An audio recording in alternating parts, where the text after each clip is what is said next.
Good afternoon, Sequoyah.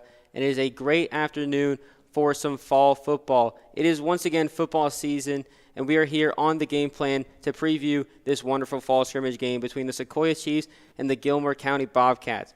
I'm Jira. And I'm Sloane McGee. And we are here on the game plan, the first of the year, to give you just a little rundown of what to expect today and how this game's going to go. Before we get started, we're going to take it to last year's hype video by the Noah Pop. You find out life's this game of inches. So is football.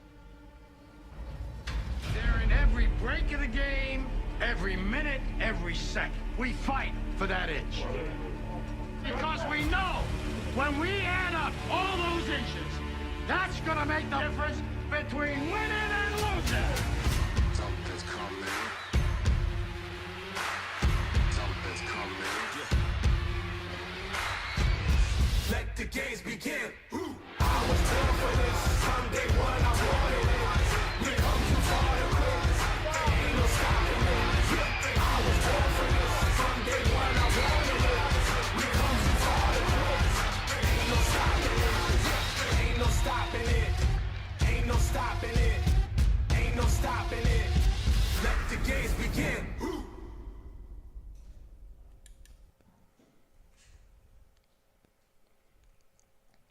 Now in our spring game, we played the Etowah Eagles, and we had some pretty promising aspects that came out of that game. Jake, do you want to comment on some of that? Yeah, it was a really positive game for the Chiefs all around. I mean, if you were tuning into that one, you saw just so much offensive action and defensive action. Both sides of the ball were moving perfectly smooth. I mean, there were only a few mistakes. I think Etowah only scored 2 or so touchdowns. And, I mean, we just saw the full force of that offense and what it can really do, and especially going into this year, it's only gotten better. And, I mean, I had a chance before that game to talk to Coach Teter about just some questions for this upcoming year, and I think we're going to take a look at that right now. You're coming off of what is now 3 seasons in a row being over 500 with 8 or more wins. What is your outlook for the 2025 season, and can we see a 4th straight year?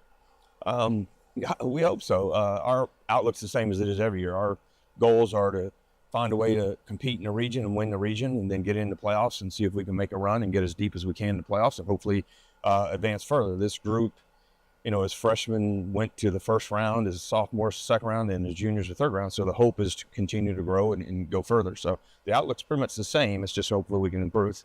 All right. You swept the county for the 2nd consecutive time last year and were 1 win short of sweeping region. What, in your eyes, will help push you over the edge and sweep both?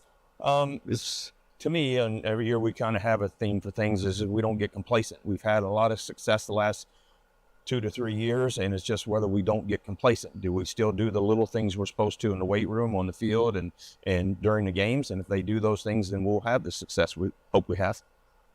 There are going to be a lot of eyes on the program this year. How are you as a coach going to keep your players focused on what's happening right now, but also preparing them for the next stage?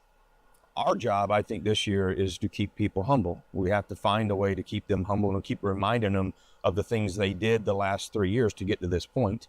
The easy thing for most of them is to get complacent and forget about all the things you did to work to get to this level. So I think our job is to keep reminding them how we got here and keep reminding them that we got to do those little things to continue to get better every day. What type of progress are you looking to see from your Chiefs over these next few months in order to prepare for the new season and get stronger as a team? We got to continue our success in the weight room. We've had a really good offseason. We've had a good offseason in there, but also on the field with our speed work. And then we got to continue to see some growth. We've got, as Coach Buddy told you, a lot of holes to fill on defense. Not as many on offense, but the holes we have, we got to be able to fill. And so the hope is just to continue to see the growth through spring practice, through some of our summer contact camps and 7-on-7s. And then from there, we'll be able to see if things are on track where we need to be. All right. Thank you very much. Thank you so much. Appreciate it. So back on the interview with Teter, Teter was telling us that we were going to have a very promising summer. Talked about how last year his team was doing so well. 11-2 record. There's not much else you can really go up from there besides going maybe the perfect, which is what you always hope for. But Teter was very optimistic about this year. And over the summer, we had a lot of different players commit and get some offers. Yeah, for sure. Brooke Starling committed to Bentley, which I'm pretty sure is a D2 skill pretty great. Colby Martin committed to Georgia Tech for baseball, which multi-sport athlete is pretty incredible, especially being our star quarterback. Alex Brewer committed to Colorado State. Maddox Waller committed to Samford. And Willard Jecky committed to Memphis. Yeah, So, there's also other offers as well. I mean, I know Brody Craig received some offers. Riley O'Neal got one as well. I mean, this team is just going in such a great direction, and I'm very excited to see what they can do this game and especially later on in the year. Yeah. But before we get to that, we're going to go down to live to the field to Blaine Zbinden to give us a pregame weather update.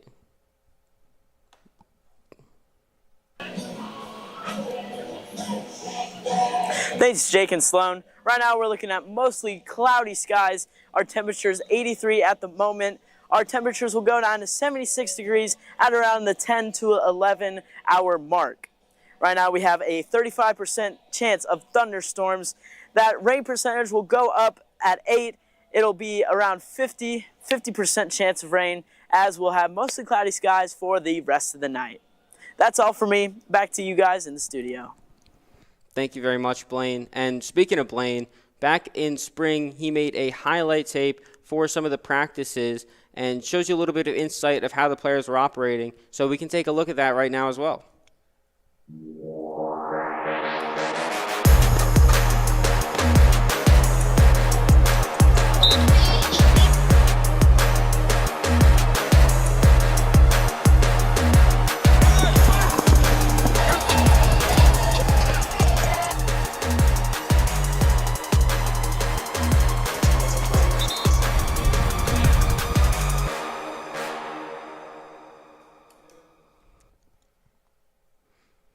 And that's all the segments we have for today's episode of the Game Plan.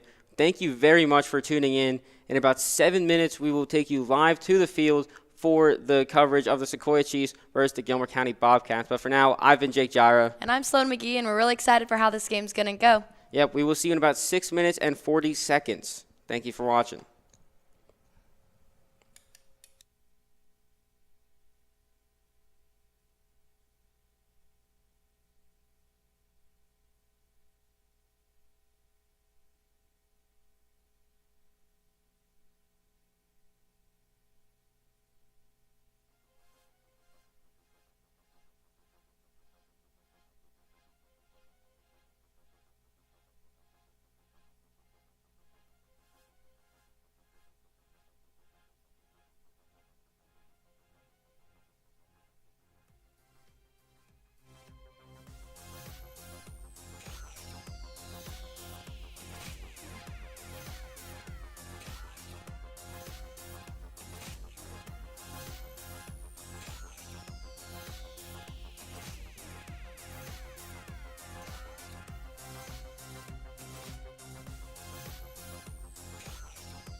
And welcome back to action here at Skip Pope Stadium as we're about to kick off for the first time in the 2025 school year as the Chiefs are looking to start the season on a good note as the kick is going out towards the left side of the field and does not clear into the end zone. So the Chiefs offense will step onto the field for the first time this year.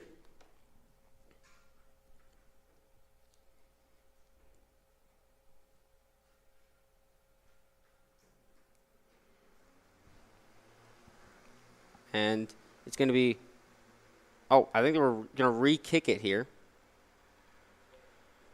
I think they're going to try to give a chance to try to field it in. So Gilmer will redo the kickoff. So let's re-say that. It's now the start of the 2025 season is starting right now. Hopefully this one stays in play, and it does. Fielded by Rajecki, and he will tap out right there. As now the offense will take the field for the first time this year, as this offense had a lot of work over summer, and they're looking very promising. One of the surprisingly top offenses in the country. As a team, they're ranked, according to Max Preps at least, they're at 266 right now. Or sorry, I think they're 209 right now. They were 266 at the end of last year, and I think we're up to 209 right now. And it's only going to get better. As Colby Martin leading the charge for the Chiefs this year. Once again, his senior season, which is crazy to say, as first is thrown over and is caught and dragged down after a gain of about 15 there. It's caught by Jack Ripley. Yeah, Jack Ripley in his senior season as well. Last year, he got involved a lot more towards the end of the season. He started off kind of towards the backup behind Noah Givens and Paul Presblick, who left last year. But towards the end, he started getting a little bit more targets, a little bit more focuses. And this year, he's going to be one of the top guys in the slot. If they can't find Brooks Darling, is another run from Rajecki, who we will see a bunch of tonight. But, yeah, expect a good year from Jack Ripley here. Yeah, and I think I mentioned this during our spring game, but with Jack's length, it will come in handy when replacing those players like Noah Givens and Paul Presblick. Well, I mean, yeah, two basketball players that really were – I don't think they played any football before their senior year. I mean, they might have played on the side. I don't know if they were playing on a team. But, yeah, those two basketball players, a lot of reach, a lot of length, and you really just expected them to go pretty much grab any ball that was kind of lobbed up that way. And Jack Ripley's a great substitute for them. I mean, 6'2", he's got a lot of reach on him, and you see he got hands as he catches his first pass of the game, as they're taking a little bit of time here to fix the chains. Going to be 1st and 10.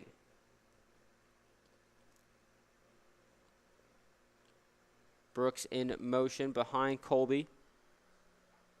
Again, almost handed off to Will. And he's breaking away all the way towards the 20 into the 10. Are they going to be able to tackle him? Yes, knocked down at the 5, as that one tricked me a little bit. I could not see who had the ball on that one. It was Holden Campbell, which I'm pretty sure that Sequoyah is starting to use him as like a backup for Rajecki when all the defense is like, oh, where's Will Rajecki? Oh, he doesn't have the ball, because we have so many other players who can get the ball up the field, as we just saw from Holden Campbell. Yeah, Holden definitely had I think in the 3rd or 4th quarter of the spring game, he had a few good runs as he's getting early action in this fall scrimmage game, as a massive 25-yard run from him sets the Chiefs up for a 1st and goal at around the 6-yard line. Martin looking to throw. Deep fade pass. Is it caught? No, they're saying he's out of bounds, just short. He was so close to getting one toe in, but just overstepped it. That was Jack Ripley again. I honestly love football plays like that, where all the action is going on one side, and then you just throw the pass to the complete other side. I mean, yeah, those moon balls, just trying to lob it up and Yeah. hope that it works. I mean, Colby has been really good at that over the last few years. I mean, I distinctly remember this one play to Noah Givens. I don't remember what game it was, but 30 yards out, he just lobbed it over the top, and Givens just easily grabbed it. It was the only play that I really vividly remember, as Colby looking to throw once again back of the end zone, and that one is caught for a touchdown, as the first touchdown of the season for the Chiefs as they take a very early lead in this one.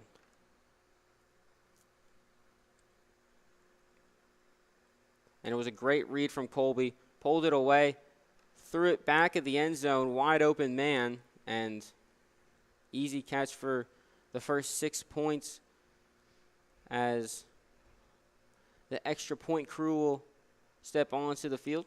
Our new kicker, Leif Hansen. Let's see how he does. And here's the kick, and it is good, as he drills his first PAT of the season.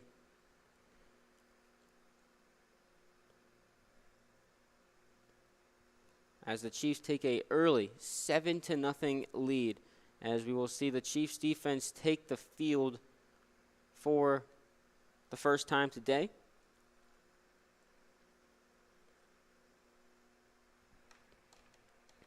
And this defense has had a few additions into the secondary. One of the more main players I saw was Asa Goings, who came in middle of summer, and I saw a little tape on him, and he hits hard, and he is going to be somebody to look out for. Will definitely be involved in this game a little bit.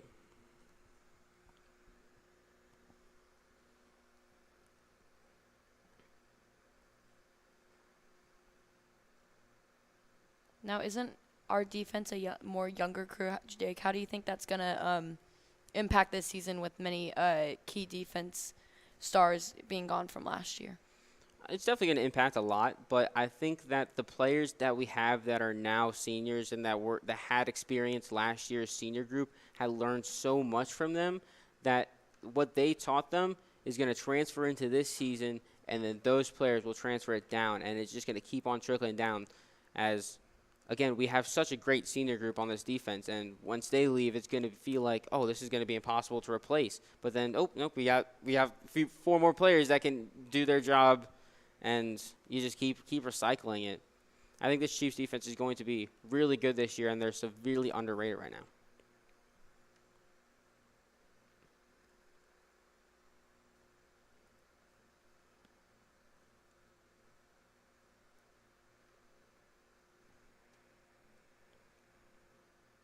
So Gilmer's offense will take their first snaps of the game under center.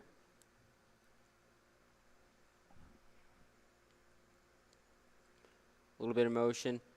Hand it off. There's a flag on the play. Still going. Gets about 10 yards, but could get pulled back here for a flag.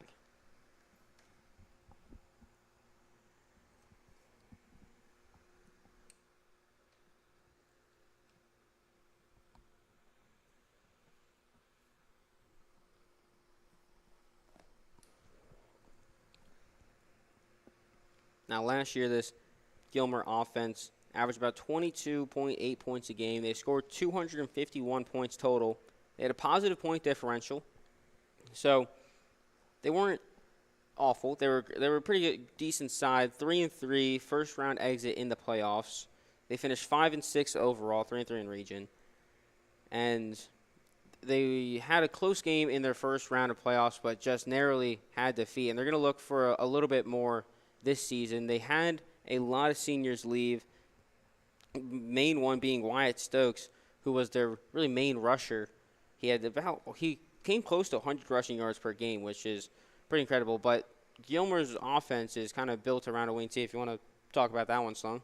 Yeah, Gilmer's offense is very similar to what Sequoyah runs in general, which is a wing T offense. But Gilmer likes to run the ball a lot more, and Sequoyah is starting to move more into like a spread passing, but also yet, of course, still running, since we have such good running backs. But I think it'll be interesting to see how our defense can counteract an offense that's shown on Sequoyah to be so good. So the flag pushes Gilmer back a little bit more and instantly tackled there. That's about a 5-yard gain, and it's going to set up 2nd and 5. As you were saying, the rushing yards side of Gilmer County, about 289 rush yards per game and just below 38 passing yards. And most of their yards and most of their touchdowns came from running backs and rushing plays. I mean, Wyatt Stokes had 12 touchdowns on his own, which was pretty much at least half of what Gilmer scored the entire year. As there's another run play here. Try a little jet sweep. Will they give the first down? Yes, they will. We'll call it a first for Gilmer.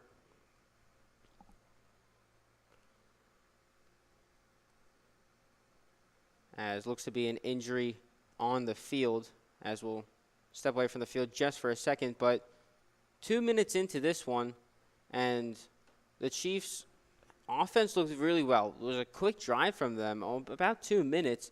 They did a great job getting the ball down the field pretty quickly, both passing and rushing. I mean, we saw Ripley incorporated a bit, and then we also saw Wilbur Jecky have a little bit of runs. And then we have the 2 plays from Gilmer so far that we've seen, and both have been run plays, or all 3 if you want to count the flag one. But Chiefs have averaged about 5 yards on their rush so far. So we'll see if they can tighten up the run game just a little bit, especially 3 plays in.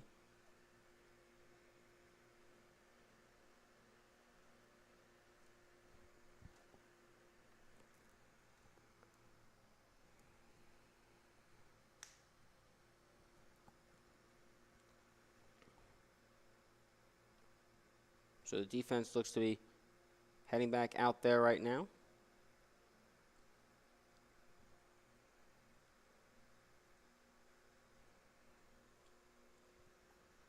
Still waiting on Gilmer to get back to the line of scrimmage, and here they come up into frame right now.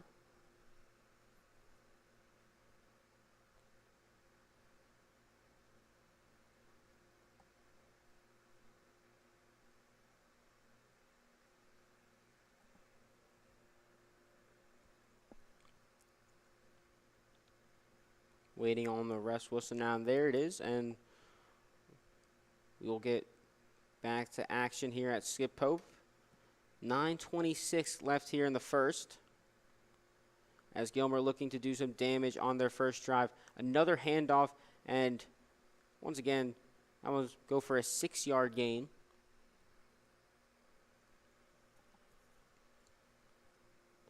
Another spotted just short of what would have been a 6-yard run, as the clock keeps ticking here for Gilmer, and they're doing pretty well in the run game here, averaging about 5 yards a run. They're slowly pushing this Chiefs defense just down the field a little bit more. And I'd say, but I expect to see another run here, unless maybe I'll jinx this one. As there's the run again, and got one hit off, and then got taken down by the rest of the Chiefs, and gets another short gain. It's going to set up about a 2nd and 3 here. Now, Jake, I want to pick at your brain a little bit, your football brain.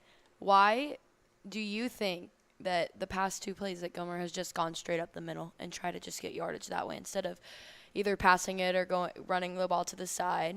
What do you think?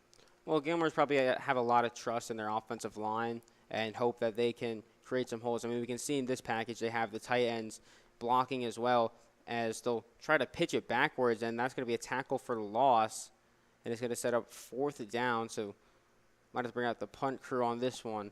But yeah, I think that they believe in their offensive line can make some holes and move the Chiefs' D line around a little bit, and it was working for a little bit. They had a lot of good rushes going on, but once the Chiefs can figure out how to close those holes, I think that their rush game won't be as good, and then you'll have to start going outside more and relying on that moving block and having to pull some outside guards over to the other side and just try to chip block some people. And that's when you also see the tight ends kind of come in and do a little bit more blocking there. So 4th and 5, and Gilmer's going to go for it here.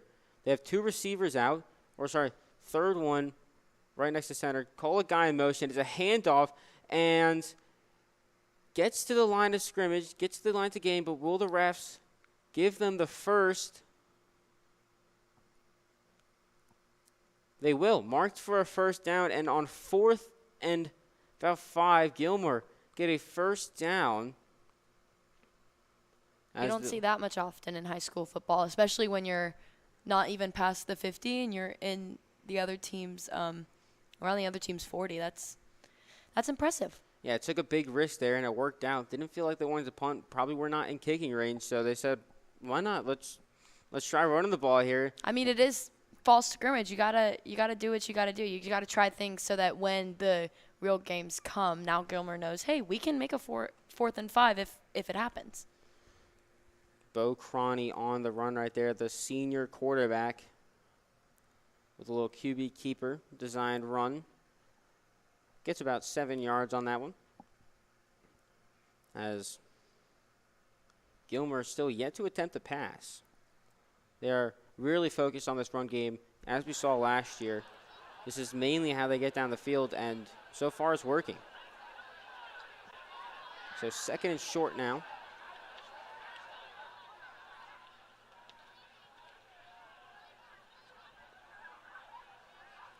Bobcats set in motion, pitch backwards, trying to get outside, gets a little bit of movement, gets past the first down marker, but then taken down by 3 Chiefs right there.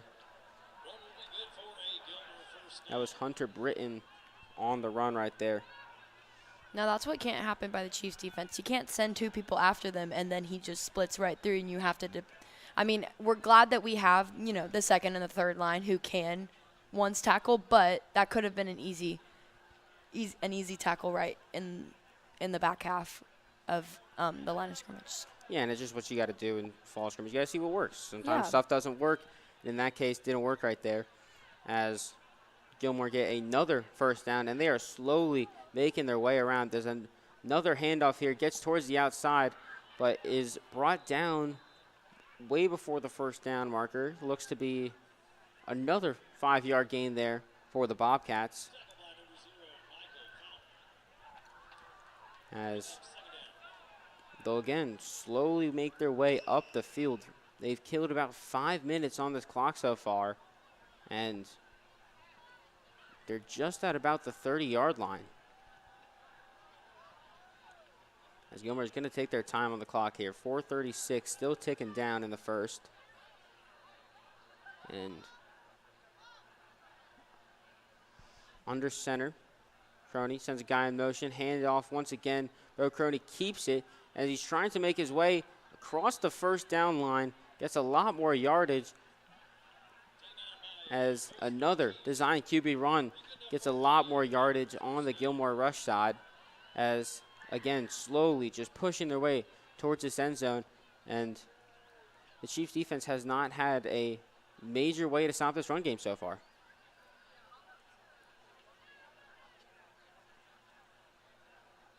Now, for a regular season game, sometimes it is the strategy just to slowly move the ball up the field and just waste the clock time.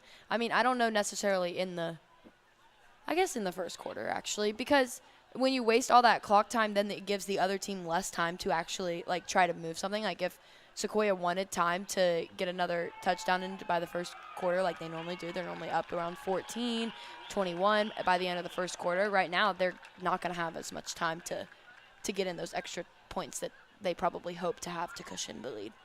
Yeah, and that's a big part of the run game there is you're trying to just kill as much time as you possibly can. And Gilmer's doing a very, very good job at this so far. I mean, closing in on 7 minutes killed, just time of possession, on their first drive again. But their drive is ended there as the Chiefs offense will once again take the field with 3:40 on the clock. Colby Martin once again at the helm as he's looking to throw a deep pass and not able to get to the end of that one. That was Ripley who he was looking for. 3 targets on the day so far. as it's going to set up second down.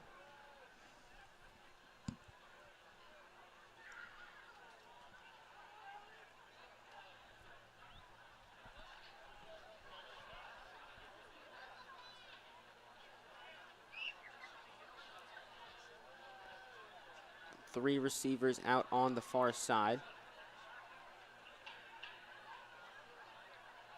Here's the snap, handed off to Rajecki as he's brought down at the line of scrimmage, as that won't go anywhere, and it's going to set up 3rd and 10 for the Chiefs offense.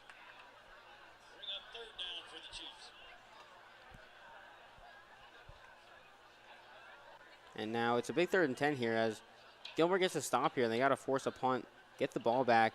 They killed a bunch of time. They're just going to be set back a 40 or so yards, could be around 30. Get the ball back, kill a little bit more time here as they try to even the score back up, but the Chiefs have a chance here on 3rd and 10. Martin shotgun. Looking to throw, has to run out of the pocket a little bit. He's got space, he's gonna take off. And does he get the first down right there?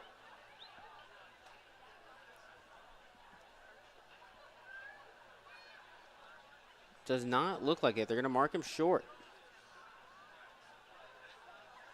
He's gonna be about 3 yards short. So it's gonna set up a 4th and 3 here. Chiefs offense will stay on the field. That's what you got to do here. You got to see if these fourth and short are going to work in the regular season. Got to see if you're going to punt it here, if you're going to run the ball like we just did right there when it really counts. Yeah, as Will Rajecki just easily makes his way for about a 15-yard gain, and that's just exactly what Will Rajecki does. Gets the yardage on that. I mean, last year, 118 rush yards per game, and on top of that, 44 receiving yards per game. I mean, he was the option last year, and I'm expecting that to continue this year, especially with the offensive line that we have. Will Rajecki will be a powerhouse to deal with, and he's going to be scary to play against. For sure. He had 1,541 total yards in the 24-25 season, which compared to other running backs was beyond all levels, according to Max Preps. So we're expecting to see a really big run game out of Will Rajecki. Oh my gosh, there's Brooks Darling going all the way to the end zone. What a play from Brooks Darling. Shakes off a defender and runs for about 60 yards all the way to the house for his first touchdown of the season. Brooks Darling absolutely threw a defender to the side, just ducked right under him, and then threw another one on his way into the end zone.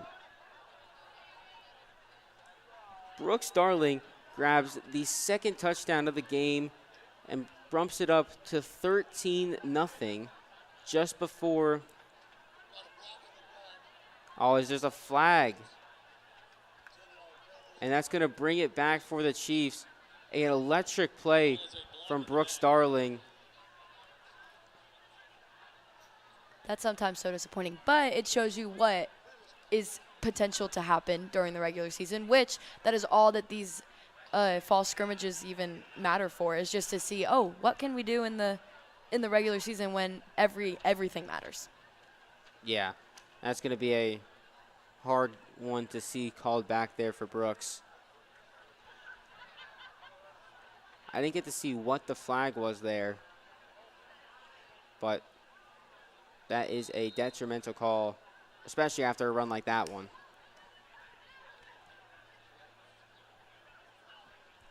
But it will set the Chiefs back 10 yards, so they'll have a 1st and 20 right here.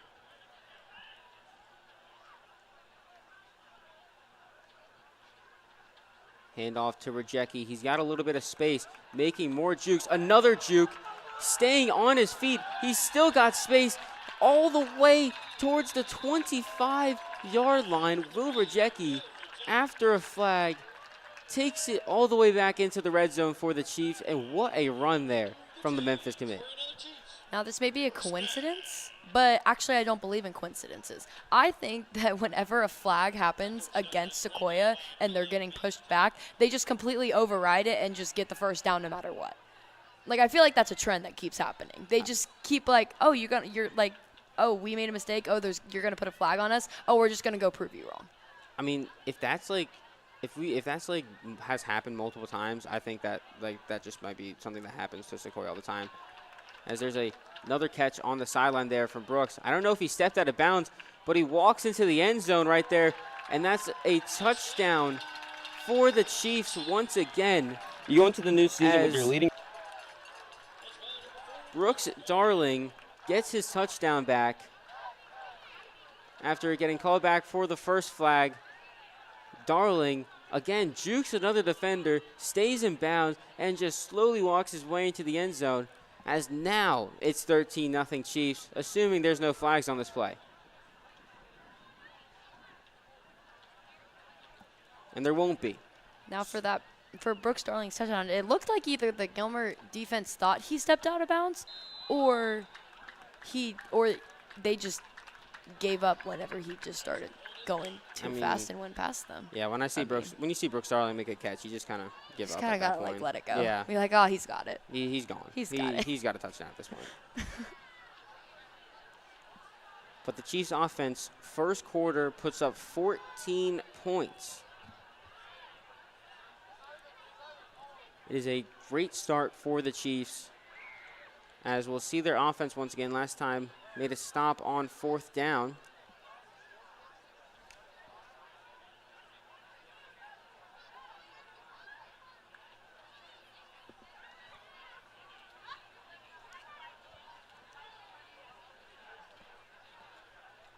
As Gilmer County Bobcats will once again take the field.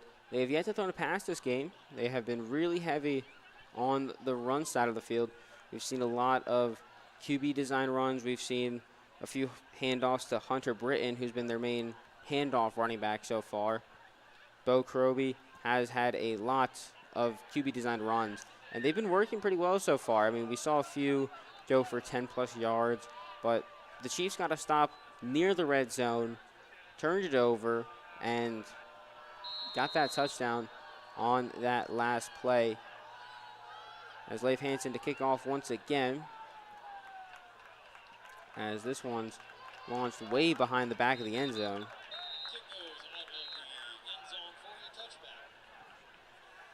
Bobcats will start at their own 20-yard line.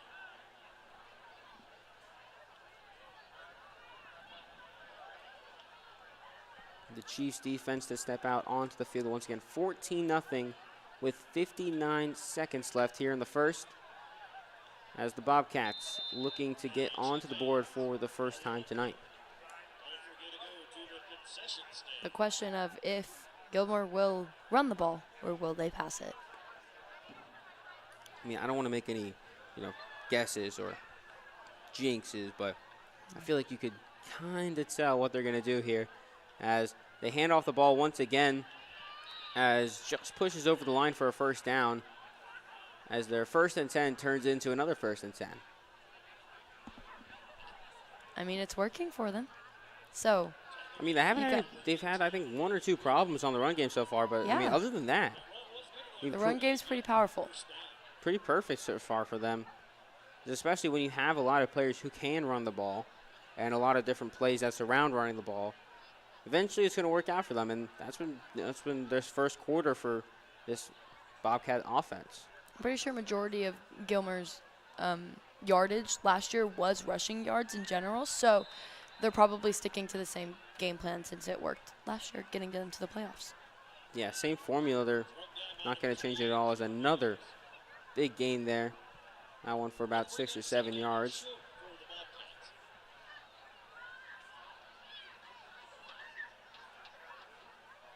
As 3 seconds left in the first quarter, as the clock will expire in the first, 14-0 for the Sequoyah Chiefs. This offense has been electric so far.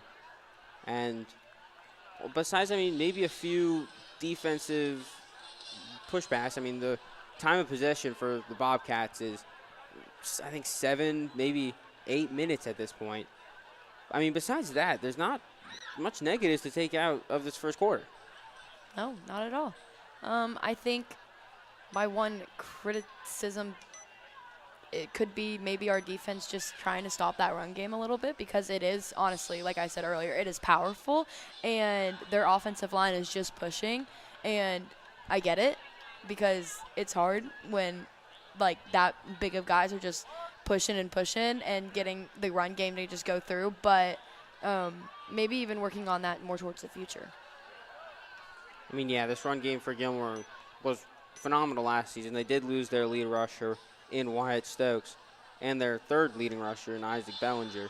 But Hunter Britton still here, and Bo Croney, their quarterback, who has been known to be a very mobile quarterback, has taken the helm of that rushing and just kind of turned it into this game. And that's what we've seen for this offense. That's their identity, and I don't see them switching out of it anytime soon.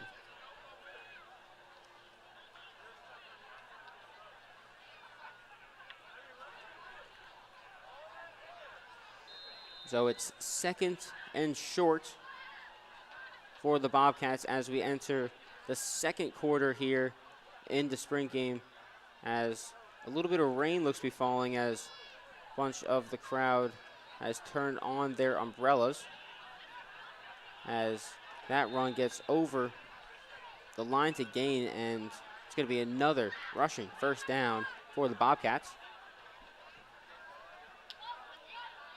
as they'll move the chains once again.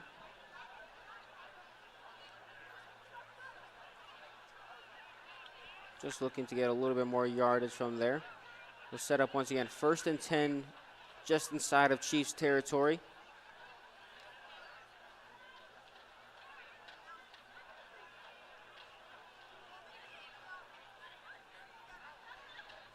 Under center. Here's the handoff, and he is instantly stuffed and then thrown backwards. They're going to call it a loss. There's a loss of 2 yards right there, thrown back to the 50-yard line. Some excellent defense by our Sequoyah Chiefs. Yeah, it's a great tackle for loss there. Couldn't tell who was the first one on that. It was a bunch of Chiefs players on top of that one pretty quickly.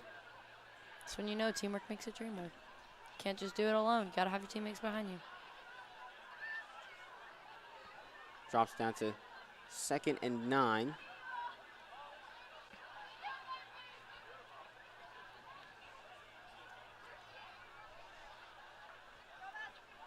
Under center once again. QB kept, flips it off, and brought down at around the 40. A nice QB option right there, as they'll get a little bit more yardage and set up a more manageable 3rd down for their run game, as they'll take off more time on the clock as well, as Gilmer just slowly making their way deep into the Chiefs territory. But before they get any farther, it's a 3rd and 3 they got to deal with.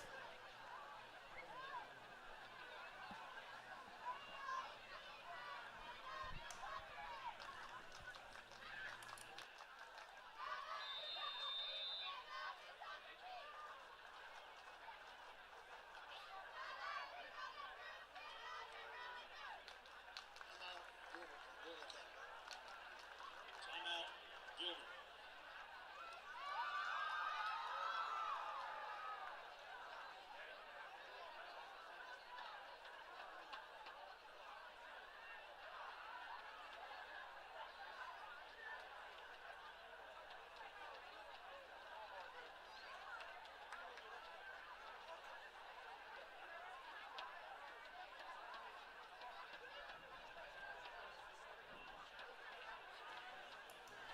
Sorry about that. I think our mics disconnected there for a second, but we are back as a timeout was called there.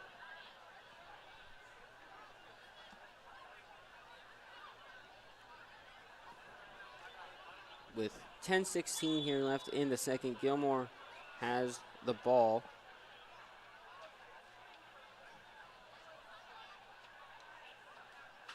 Chiefs still talking it over here. Yeah, it's been a good drive so far from the Bobcats. They've had a lot of good run plays so far. Still, yet to pass it. I don't want to just jinx anything, but Knocking on wood I'm, over here. I'm throwing it out there. They have not passed the ball yet. They're still. Well, they did have one pass. They did? Well, a pitch. They've had a pitch. They've had 2 pitches, but It wasn't like a not a forward pass to a receiver yet. And that tackle looked more like a miscommunication on the offense more than a. Yeah, he went down pretty quickly on that one. Yeah. So it'll stay around the same area for the Bobcats. I don't think there was any gain on that run.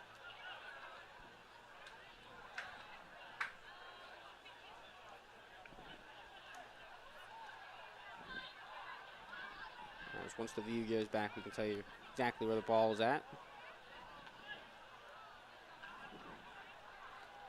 Exactly on the 40. They got a little bit of yards to gain here, about 2. 4th and 2 for the Bobcats. 9:30 here, another big 4th down for them. Handed off once again, and he's cleared the marker. He gets about 4 yards on that run, as once again another 4th down conversion for the Bobcats, as that will be their 2nd of the game and on consecutive drives as well.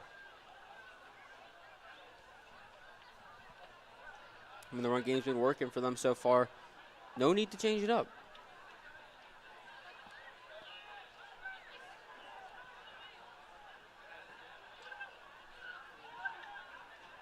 As the Bobcats did switch quarterbacks. Under center once again. And it's another handoff. And this time the Chiefs read that one perfectly, as he was slammed with a running start. And could we push back? I think maybe 2 yards on that one. I think that was Drew Williams. I'm not sure who made the tackle on that one. It looks like Drew did get a little bit of a running start and then just full force power hit right there. Is about a gain of 2. Gilmer have 1 receiver out. Play a guy in motion. Jet sweep here. Can they get a little bit more to go? No. He's brought down after getting about a yard gain. So a 3rd and 7 is what's going to be here for the Bobcats. Going to have a long way to go, but they have been pretty consistent with going for 4th downs. We get to see the punt crew come out. So there's a chance they just try to get 3 or 4 yards and then just try to get the rest on that 4th down. But you can see what happens here as, again, under center, the Bobcats. 3rd and 6, the Chiefs looking for a stop.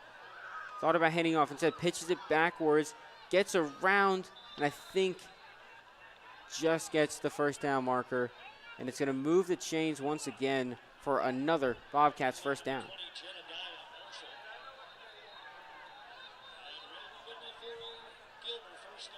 As the Bobcats just keep moving the chains even more.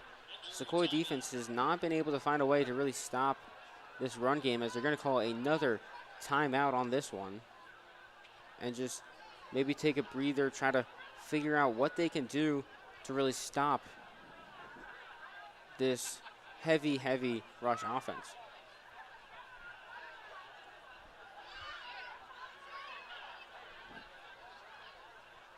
As I'm guessing Gilmer is not going to slow down anytime soon with this run game.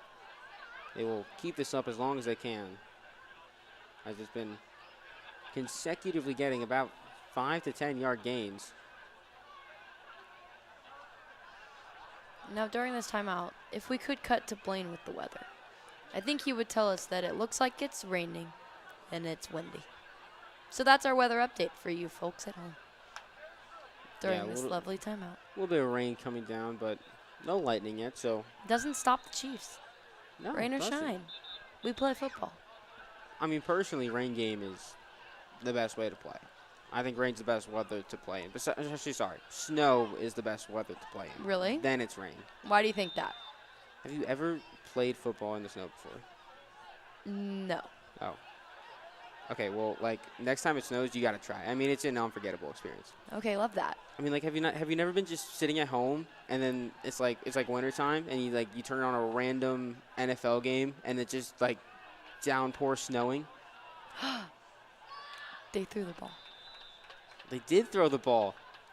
I was too busy distracted talking about snow as Gilmer attempt to pass. Doesn't go anywhere, but I think us talking about snow distracted Gilmer from being able to complete that throw pass. I mean, yeah, I feel like that's perfect. Perfect explanation right Exactly, yeah. But with more downs to go here for Gilmer, we'll see if they go back-to-back passes, which is crazy to say. 2nd and 10. One receiver out. As they'll put a man in motion, hand it off, and fumble. Can the Chiefs recover that one? Did not tell who got on the ball first. It looks like it's going to stay Gilmore ball, but that was close. Seems like there's a player down in the backfield. Or another timeout was called, I can't tell. But the rain on the field here caused a little bit of slipperiness, and ball came out. Chiefs couldn't get on the end of it as Gilmer recovered, but that's one of the consequences of the run game. You really put yourself at risk for fumbles like that, but especially now combined with this weather, it's going to be a lot more important ball security, as with the way that these Chiefs players hit, it's going to be very important that they always make sure that they go down with the ball and they keep it when they go down.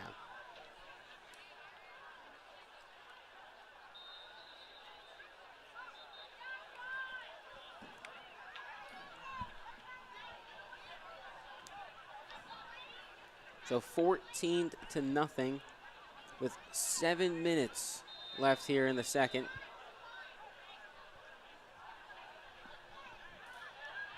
Clock goes back to ticking. As 3 receivers out, 1 stack here on the far side.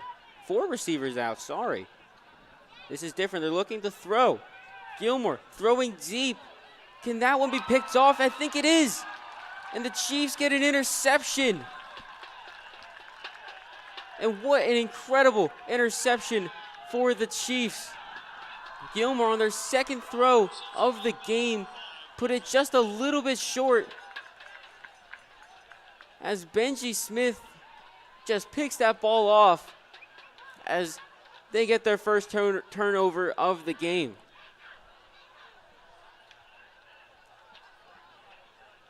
As we can see why they were really focusing on that rush game, as the second time they turn to the pass game, they just throw it a little bit short, and Benji Smith right there grabs that ball, and there was nothing Gilmer could do about it. As the Chiefs offense will take over with 6:36, as they'll hand it off to Rajecki on the side. He's got a lot of space to go. Can he get a stiff arm off? He does, and almost looked like a horse collar tackle there, but no call, and he'll go down. I think it will move the chains as well. It will be about an 11-yard gain. As Rajecki does a great job right there on first down to make it another first down.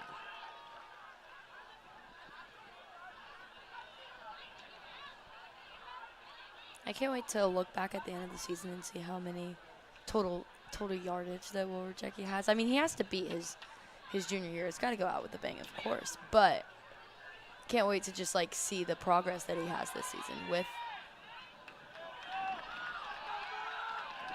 Can't tell you that is. That was Maddox Waller there on the check down. Easy completion there for Martin.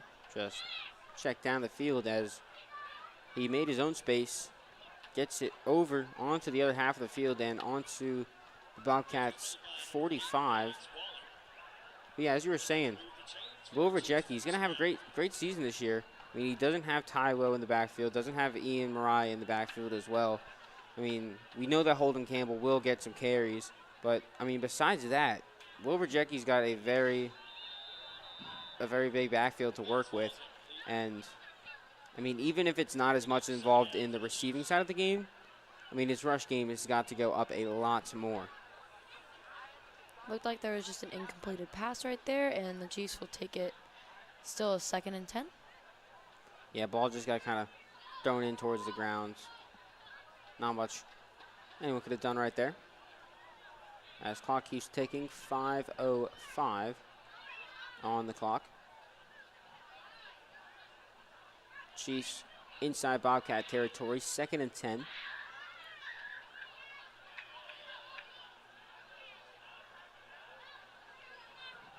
As handed off again to Rajecki. He's got a little bit of space. Rolls down a Bobcat. Can't stay up, but went over the top of him and moves the chains once again for another 1st down. And now they'll mark him at about the 33-yard line. As once again, Will Rajecki moves the chains for the Chiefs, and he's just racking up yardage in this 2nd quarter.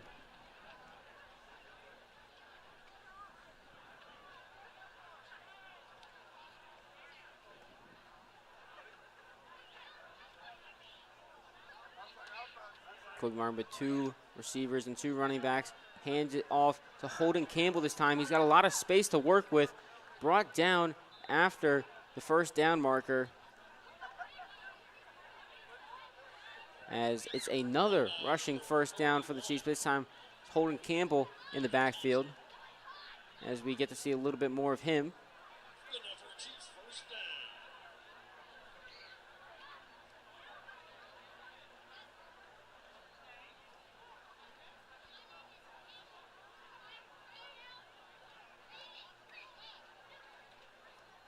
Chiefs will send 2 receivers out to the near side. Hands it off to Rajecki. He's got a little bit of space to work with. Can he make his way into the end zone? Throwing down another. Reaches over the line. Touchdown, Chiefs. And it's another touchdown as the score goes up to 20-0 as Will Rajecki with another rushing touchdown as he gets his 1st of the 2025 school year. With an incredible rush, throwing down 4 or 5 defenders on that one. And then reaching over the goal line as well. What a rush there from Rajecki.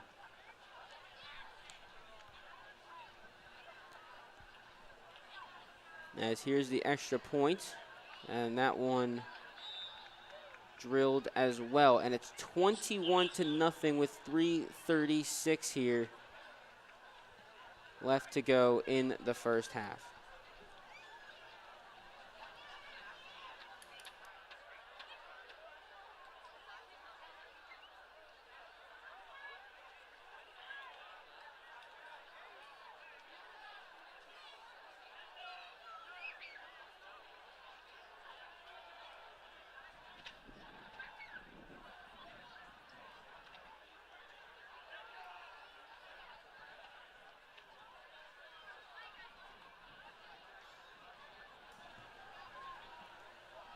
So with 3:36 left here in the half, Gilmer will have one more chance on offense to maybe make a little bit of progress, maybe at least get 1 score on the board.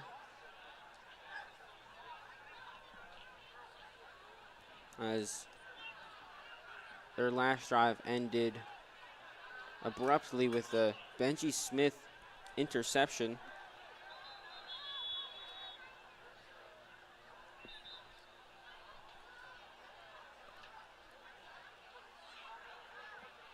As the Bobcat offense is going to want to get something started, just get a little bit of positive going into halftime.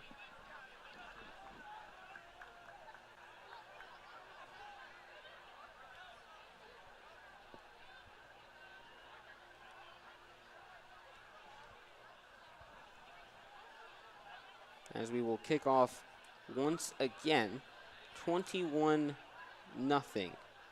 Chiefs are once again putting up an incredible performance in the scrimmage.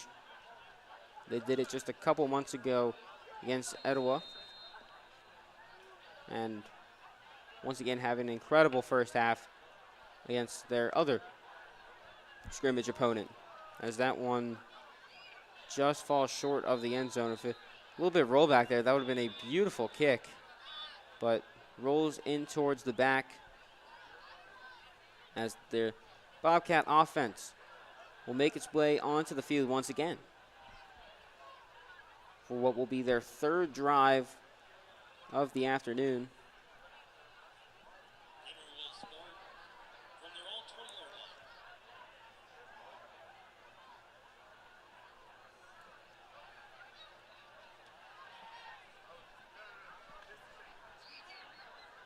line. The Chiefs defense is going to want to try to stop this rush game just a little bit more than the last two drives. Just get a little bit of feel of how to stop this rushing attack. If they can just figure out a little bit, then they'll be able to take a break at halftime, talk about it, and figure out how they can stop it even more.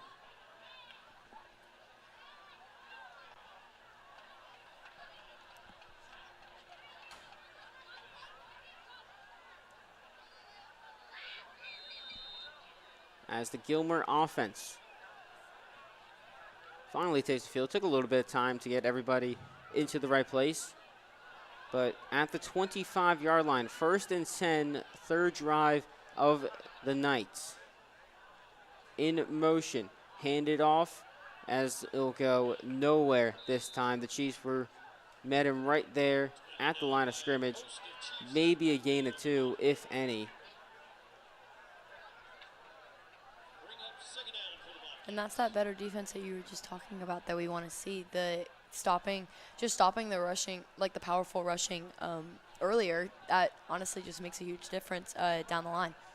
I mean, yeah, just getting a few stops here and there, just giving the idea and how to stop the rushing offense makes a massive difference, because now you can see the tape, you can see where you went right and how you can move that into other plays and figure out how to stop it even more. As there's more motion, another handoff, and another stop at the line of scrimmage there. I don't think there'll be any gain on that play, as once again, the Chiefs met the Bobcats right there. They knew they were going to run the ball, sent a massive blitz.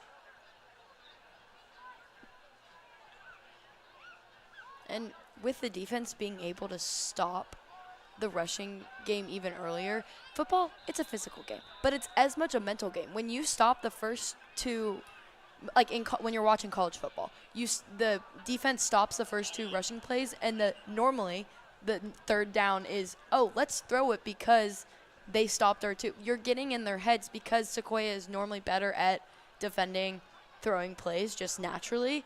And like tonight, they may not have been. Yes, there's no touchdowns, but the powerful rush has been a challenge. It sometimes gets in their, like, it is a mental game and gets in their heads being like, oh, maybe we need to change it up. Maybe we do it. It like makes the offense have to think a little bit more on what to do. I mean, yeah, it's all about momentum.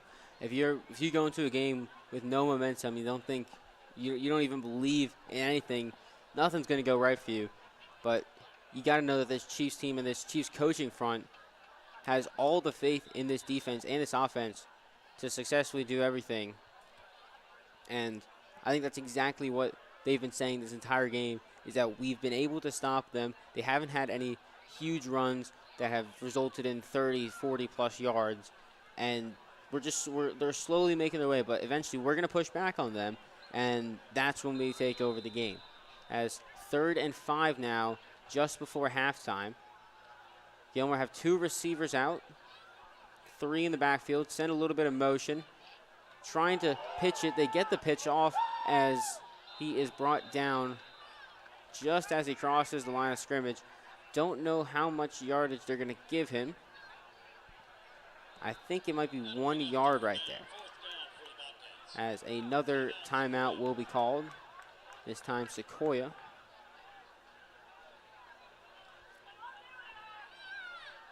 As with about 2 minutes left on this one, there's a 4th down. 4th and pretty long here for the Bobcats. They have yet to bring out the punt crew. So we'll see if they decide to go for it once again. And I'm going to guess that they're going to go for it. That's my prediction here once we get back from this timeout. I think that Bobcats have been pretty believant. Is that believant? Is that a word? What's the word when you believe in yourself? I feel like people just say they have a lot of belief in themselves. I think Gilmer have a lot believe in themselves to get this first down here. 2:04 on the clock, 4th down. They will go for it. 3 receivers out for the Bobcats.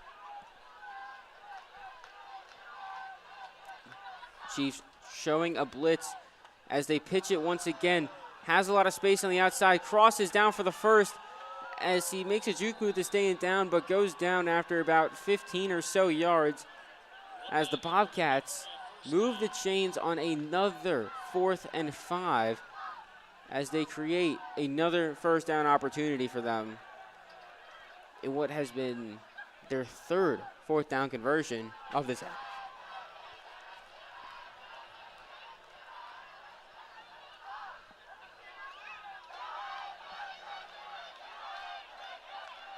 Bobcats did not call a timeout. 1:40, clock ticking. They're waiting for the right package to get onto the field. As line up for 1st and 10. Motion towards the back, looking to throw. Deep throw towards the back, and it's almost intercepted on that one, but a flag thrown. And I'm going to guess it's some pass interference of some sort.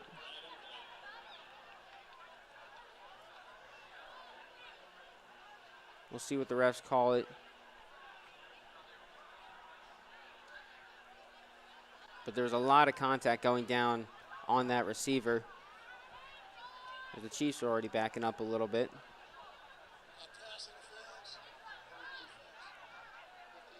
As, yeah, looks to be defensive pass interference on Carson Berry.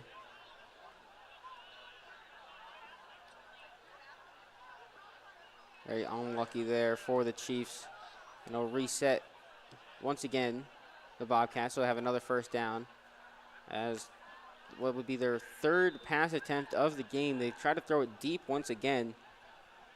They just throw it a bit too short. Almost picked off, but flag saved them on that one as they'll call for motion. They'll look to throw again.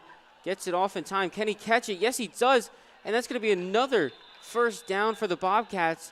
And that was a very belated throw. Not much power on it, but quickly turned around. Great reaction time there. Grabs a midair, knocks into his own teammate, stays up, and gets a few more yardage on the run. As the clock keeps ticking here, 1 minute left in this first half of action. Bobcats 2 receivers out once again. With 48 seconds, they might have to try to throw this ball. And it's a fumble. Ball's on the ground, and that might be recovered by the Chiefs.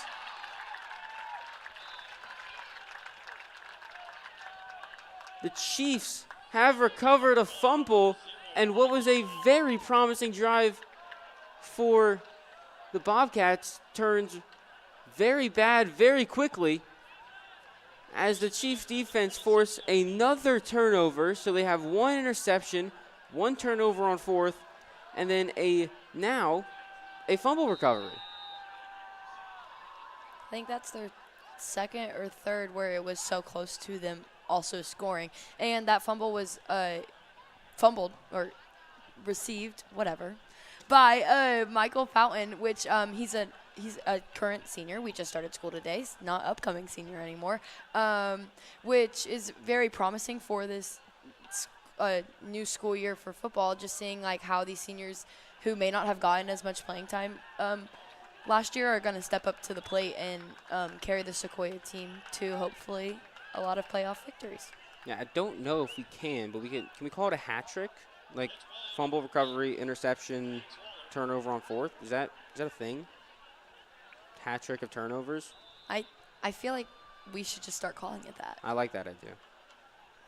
Yeah, that's great. As Colby spikes that ball, stopping the clock, 28 seconds as there was a quick check down there.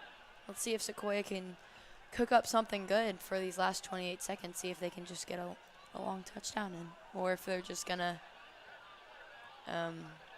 knee it and let the clock go out. Let's see what they do. I mean, I say safe shot clock, Hail Mary is probably the best play that they can run here. Yeah. As they'll head out 2 receivers. Throws it deep over to Ripley, and it's just a little bit too much. Now Ripley stopped for just a second to see if, he went, stopped. Don't know if that was the play or not. Went, stopped, checked, and then kept going. If he would have kept going and turned his head as he was running, he probably could have caught that ball. But instead, he stopped, and, maybe that was part of the play, but it kind of messed up the momentum of where Colby was trying to throw the ball to. Yeah, just a little unfortunate miscommunication there. But 21 seconds here, still 3rd and 10. Once again, 2 receivers out. Gilmer steps up into a man coverage here. Colby throws over the middle quickly, and we'll see if they have time to spike it. They should have enough time, as there's a great throw over the middle of Maddox Waller. 14 seconds as the clock continues now, as they'll spike it with 11 seconds left here. And just like that, they're inside the 30. The Chiefs are doing a 48-second drill here, as they are getting very close to the end zone here. Maybe they can steal some points just at the end of the first half and throw up 28-0 if they can put a score up on the board here. Or if they don't have enough time, you always got Leif Hansen in the back who can kick. I think he hit 50. I saw him hit 57 the other day, which will be impressive. Colby Martin, though, looking to throws it out towards the side, and they'll just get a little bit more yardage. So at 5 seconds here, we'll see if they bring out the kicking unit or they'll keep the offense on the field. Brings up a 3rd down for the Chiefs.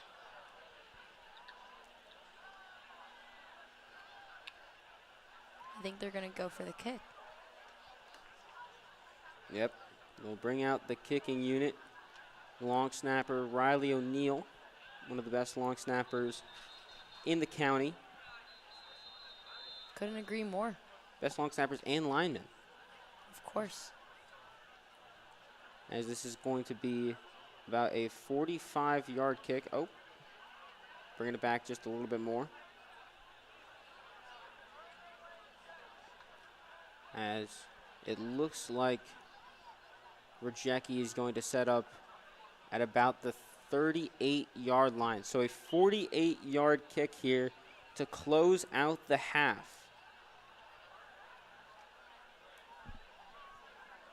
The snap is good. The kick is up. And it is good. The Chiefs close out the quarter with a 48-yard field goal,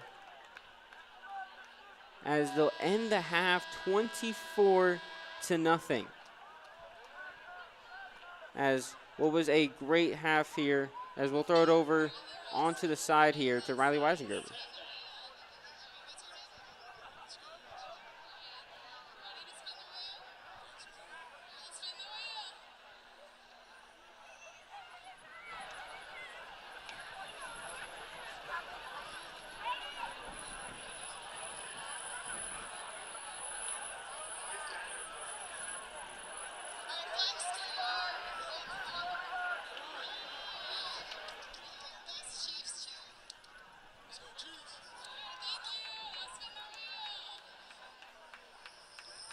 So back in the studio now after the first half is over. The Chiefs are up 28-0 as they head into the third quarter.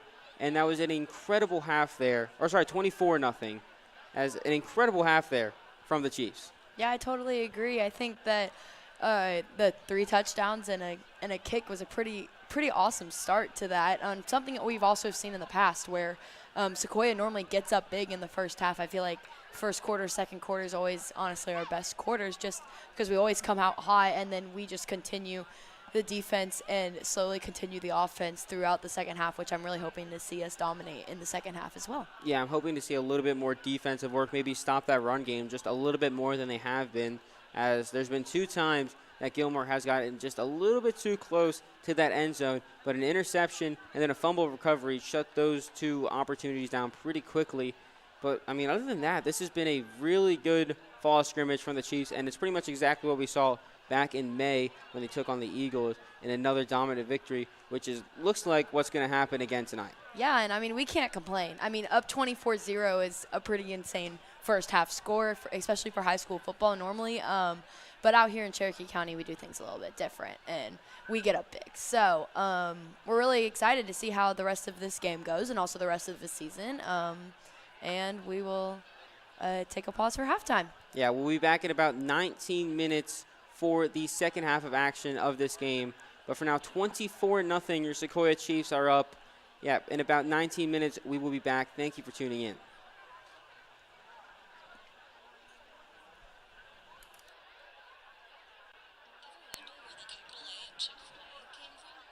It started with grade A, top quality chicken.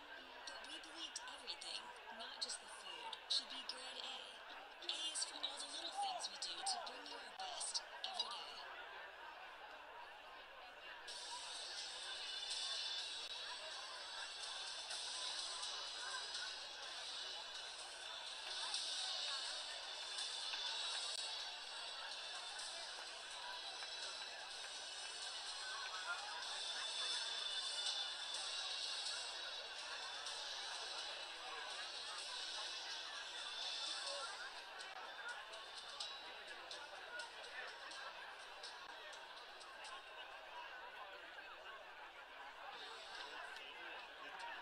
Come on down to Biggie's and Barbecue. Cajun heat and slow smoke of perfection. Sink your teeth into our famous smoked meat, tender brisket, and spicy jambalaya that'll have you coming back for more. We've got big screens with big game space for the whole crew, and then southern hospitality and gameday. Right in the neighborhood, easy to find, impossible. Big Easy Barbecue. Cajun smokehouse where flavor meets flavor.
Think about it. Think about it.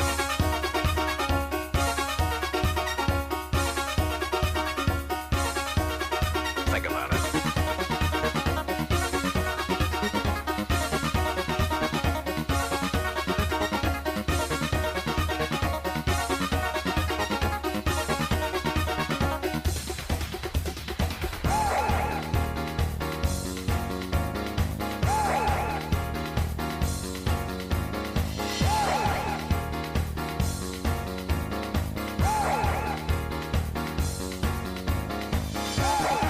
Think about it.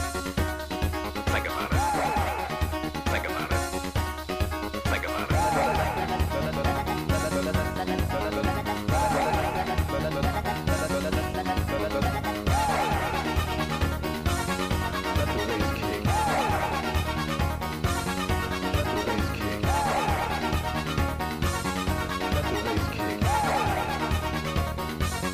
Let the bass kick.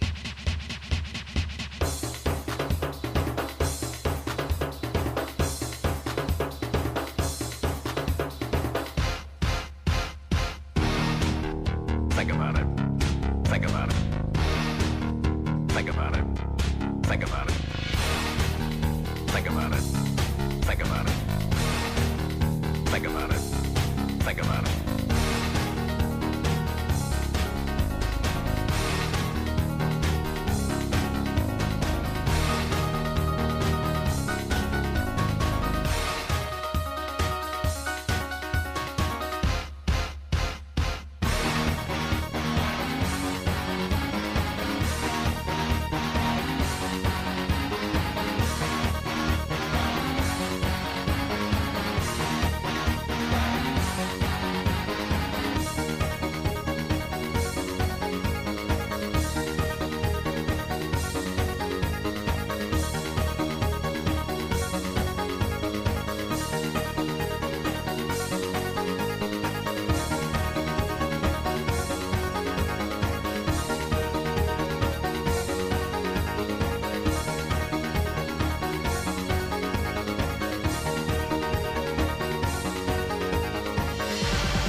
Think about it.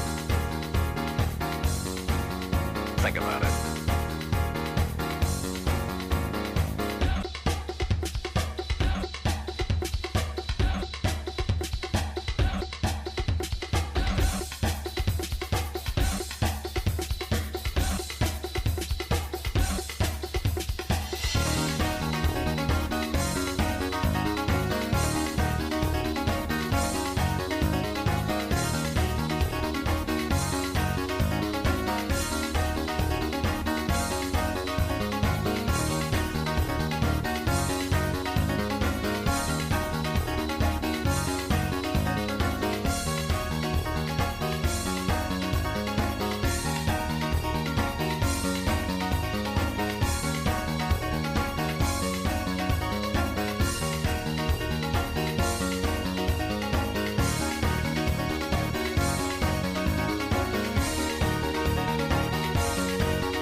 Welcome back to second half action between the Sequoyah Chiefs and the Gilmer County Bobcats.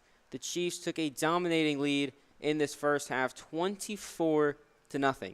3 touchdowns and 1 closing time field goal for the Chiefs put them in this spot. Gilmer have had a hard time getting on the scoreboard. They've been pretty successful with getting yardage and getting down the field, but in the red zone, 2 turnovers, 1 stop on 4th down has not been going well for them, as this offensive drive for them is going to be very important. They're going to want to at least try to get on the scoreboard to start this third quarter, as they'll try a run on the first play, and it goes absolutely nowhere.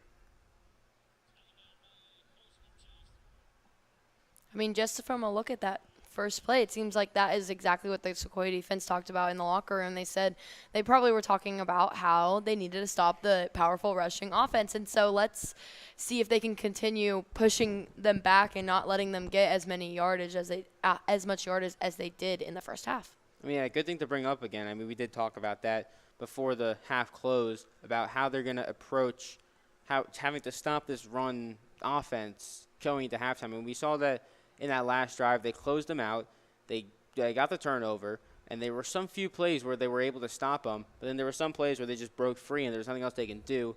How did that halftime talk get that game plan set where, yep, this is how we're going to stop this run game, this is how we're going to do it, and we have to execute this way? And I'm interested to see, and I mean, even in this first minute so far, we've seen a lot better defense against this run than we saw a lot of that first half.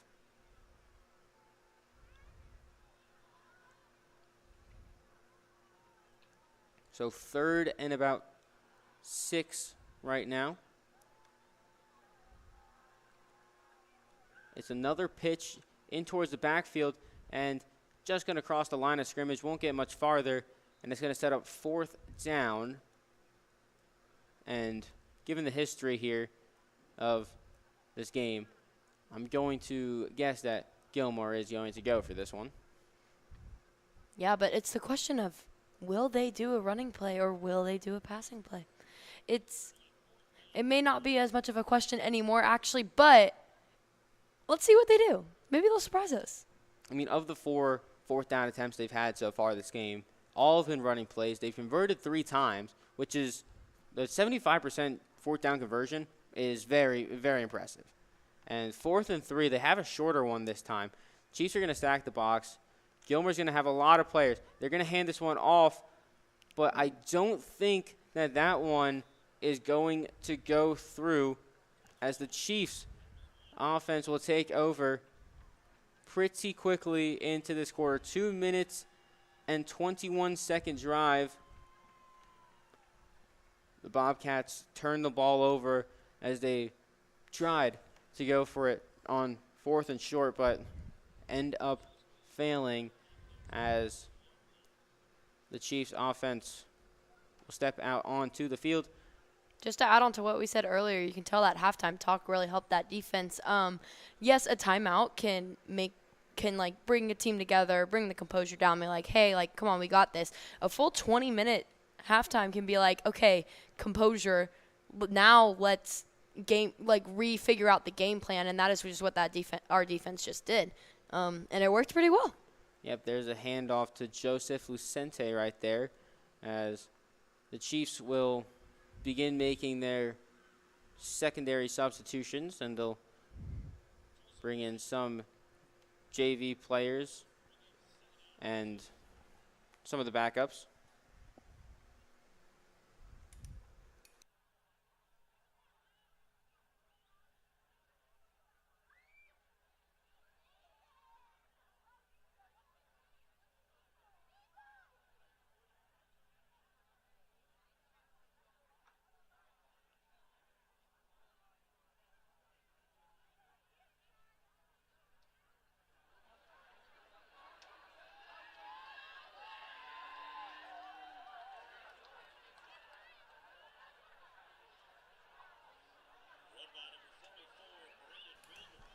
So another run there from the Chiefs. That one falls just a little short there of the first down marker, as it's going to set up 3rd and very short. Chiefs fake the handoff. Shakar looking to throw down deep, and it's grabbed in the end zone. The Chiefs, one-handed grab right there. What a catch in the back of the end zone. And the Chiefs, within 4 plays, extend the lead once again and look to make it 31-0. As an incredible play right there from, I couldn't tell who that was, but a great throw as well. It was also by our younger team, our current backups, and what a promising start for our current junior quarterback, Noah. He is going to probably have to fill some pretty big steps next year following Colby Martin. But honestly, from what we just saw, only one first down, 4 takes in it, and we got there. Yeah. So Great throw there from Nolan. Even better catch. I'm pretty sure that was Hudson Hamilton. I'm not 100% sure. Couldn't see the number from over here. But a great throw and a great catch. And it's 30-0. They won't attempt an extra point. So we'll keep it at 30. And the Bobcats will once again take the field after turning the ball over on downs on their last drive, just a minute into the drive. And this one, once again, instantly take down as this Gilmer side, their run game is starting to wear out just a little bit more as they have not been able to get it going.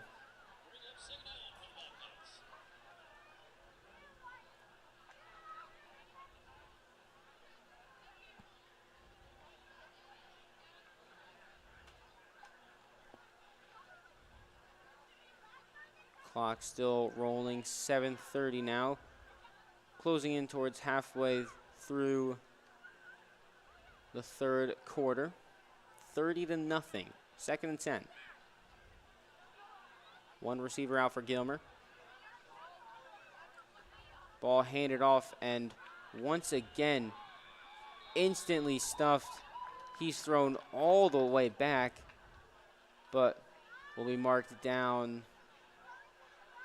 Let's see where they put this ball. You're going to say momentum stopped at about, I want to say, can't really see right now.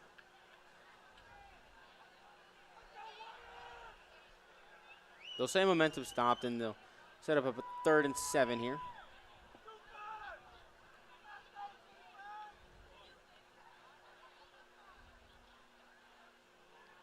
And can't tell if I can't tell what really happened on that play, but it did not go according to plan, as I can't tell if that was the quarterback or the running back just slipped off of the start and instantly went down.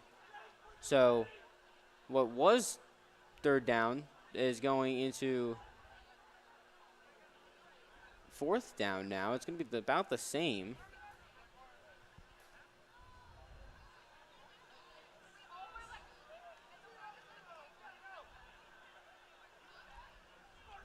And I think they're punting this, and they're just going to imaginarily punt this ball. I mean, it is fall scrimmage. You may not want to just, anything can happen when you kick the ball. You may not want to stress out your punter, and, we're just going to play it safe. You don't want anyone getting hurt before the real season. Yeah, you don't want to tear starts. a hamstring taking up a punt or something like that. So they'll give them about 30 to 40 yards here.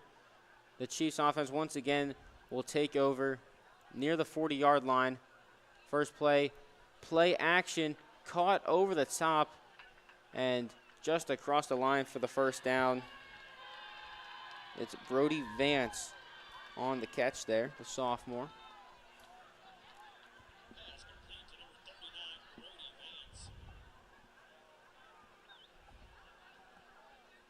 Clock still ticking, 5:30 now.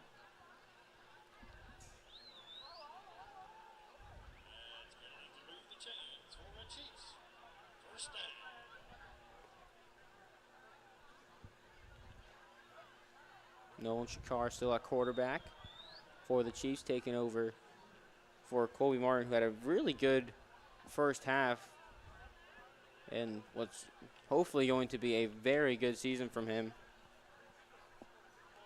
As Chiefs send a guy in motion over the side. Instead, they'll hand it off and will get dragged down after about a gain of 6 or 7. Can't really tell there. Looks like they'll mark him down for about a 2nd and 3.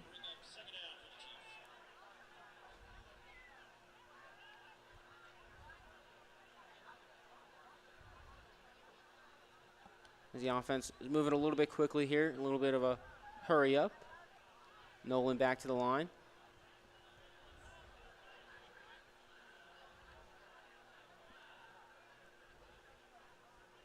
Fakes the handoff, rolling out to his right, finds a wide open man and going to move the chains for a first down as he takes a little bit of a hit out of bounds, but gets right back up.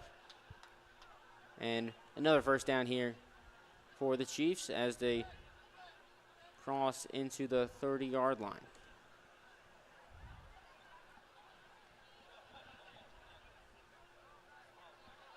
.430 clock still ticking downwards. Solid drive here for this non-starter squad.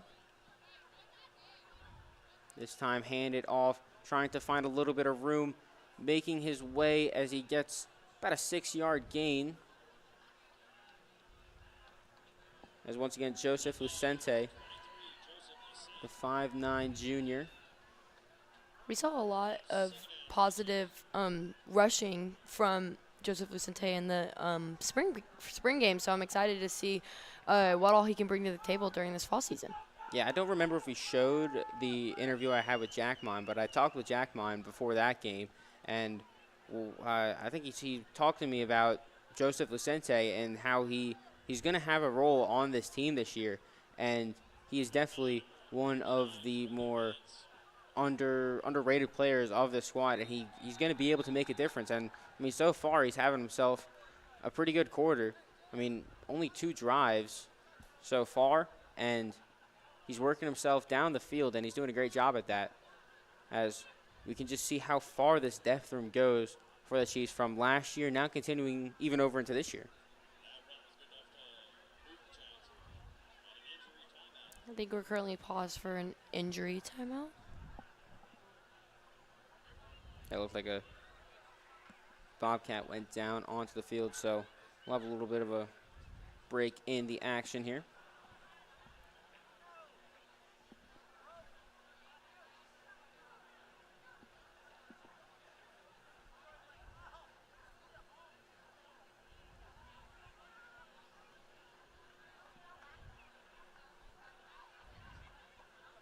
As it's still raining a little bit here at Skip Pope Stadium.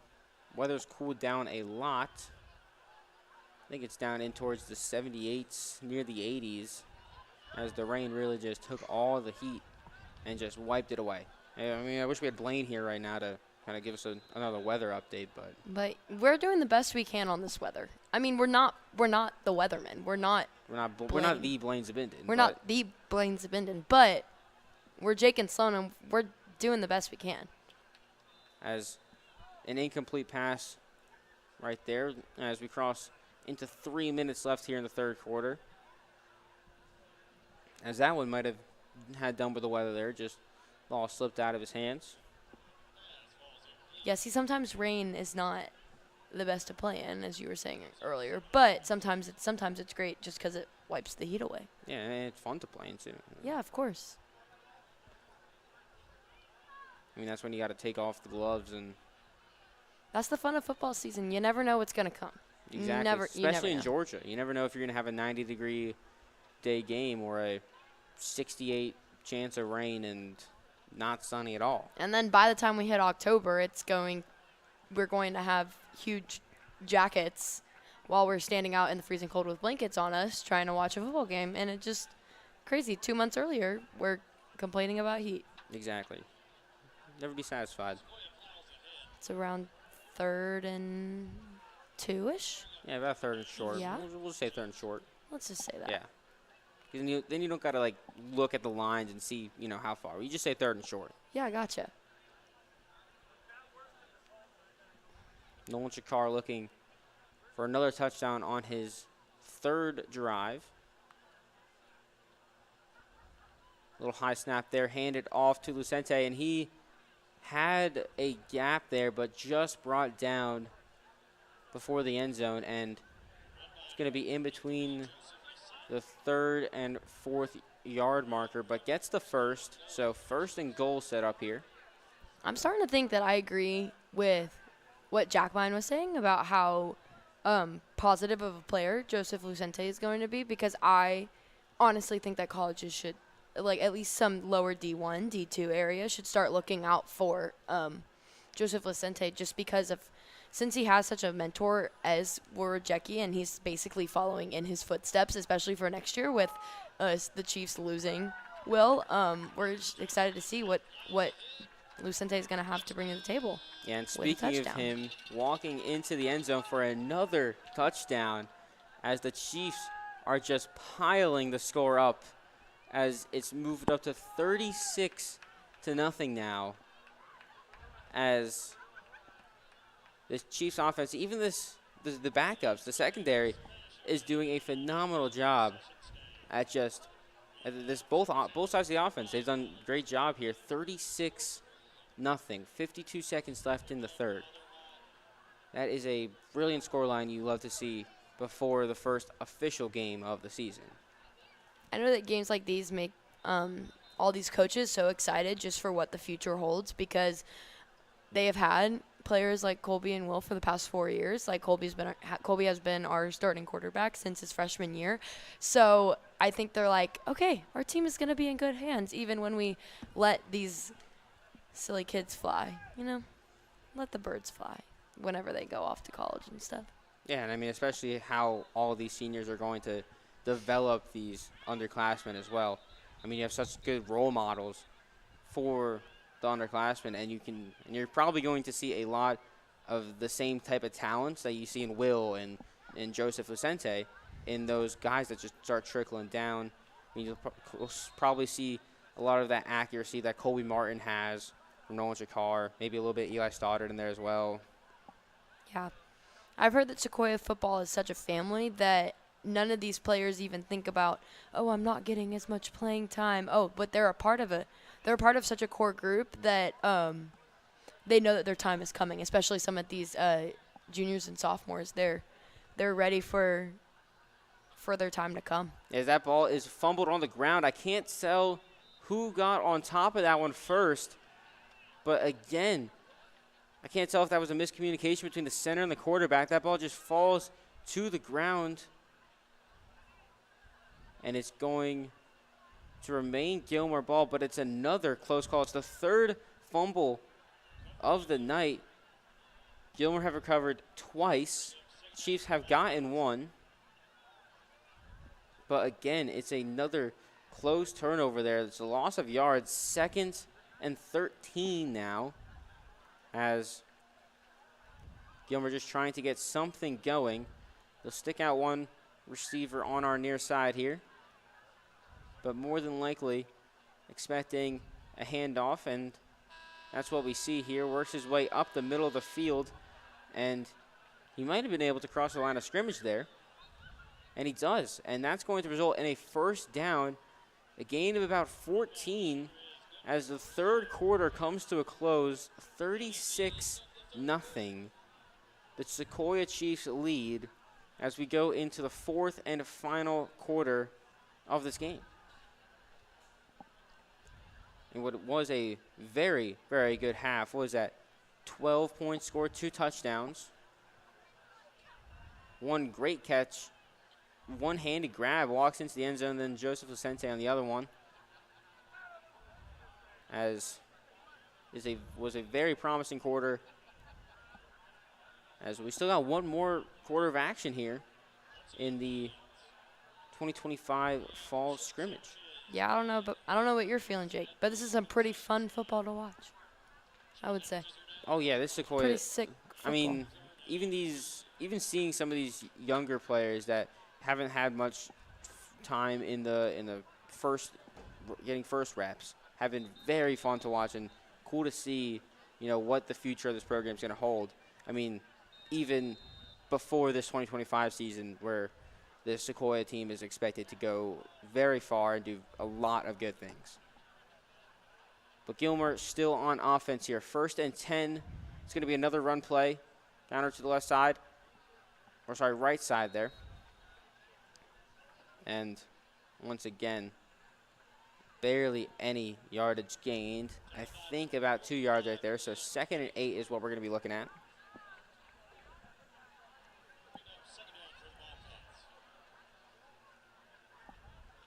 Gilmer's going to run a guy on here. 11:30 to go.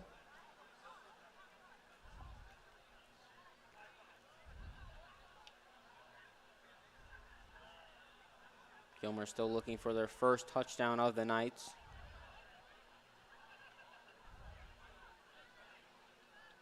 As it's another handoff, and he'll get a little bit of yardage on this one. About 5 yards, so he's going to set up a more manageable 3rd down. 3rd and 4 here. Maybe 3rd and 3.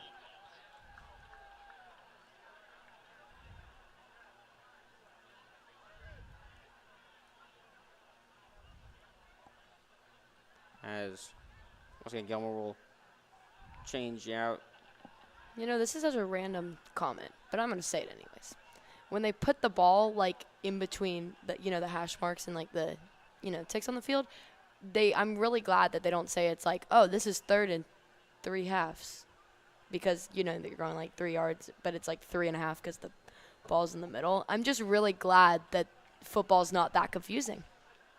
That makes sense. I like rounding the whole numbers. I mean, me too. I feel like I would not want to do that extra thinking of being oh, it's in the half mark. Yeah, I don't want to say it's 4th and 4.3. I feel like that doesn't roll off the tongue, No, exactly. It's 4th and 1 right here. Exactly. Big play here for Gilmore as they still looking for their first touchdown.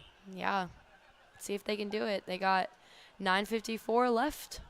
Yeah, they're 3 for 5 on 4th down conversions on the night. They've punted once, imaginary punted once. As I'm going to expect a run up the middle here. As the call got into motion, and it's a pitch backwards, and that one's going to get over the line of scrimmage and just enough for a first down. It was Liam Kenny on the downhill hit, but he didn't get enough strength on it.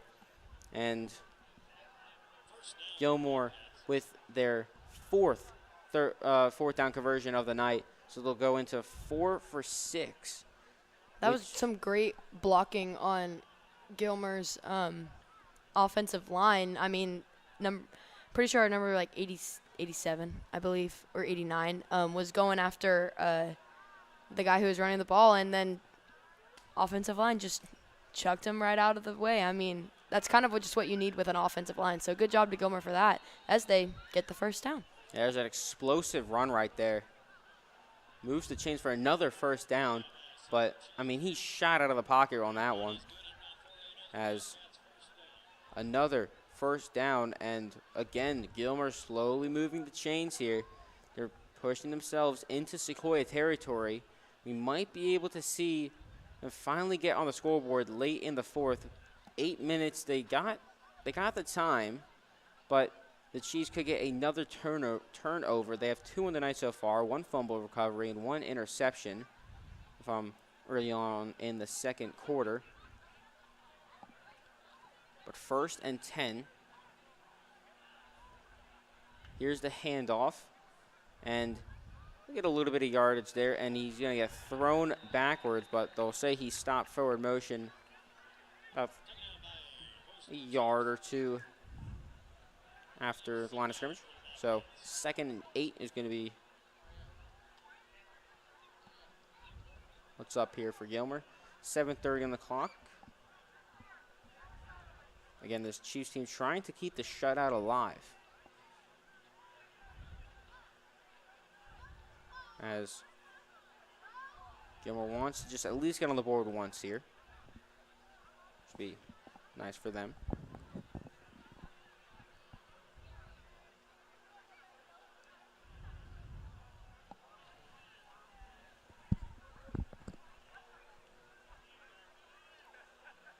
Second and 8 here for Gilmer. There's another handoff. He's got a lot of room to go. Just grabbed before he could have really broke free and made his way in towards the end zone, but tackled just before that. Still a pretty big gain of about 13 there. It's another first down. And again, 1st and 10. Oh, there is a flag on the play, though. And we'll wait to see what this call is.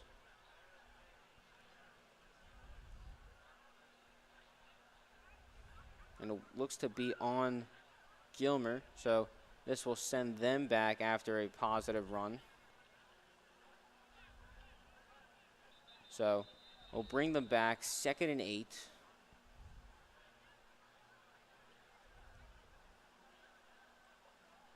Oh, sorry, not 2nd and 8. He's going to bring them back even farther. It'll be a 10-yard penalty, so 2nd.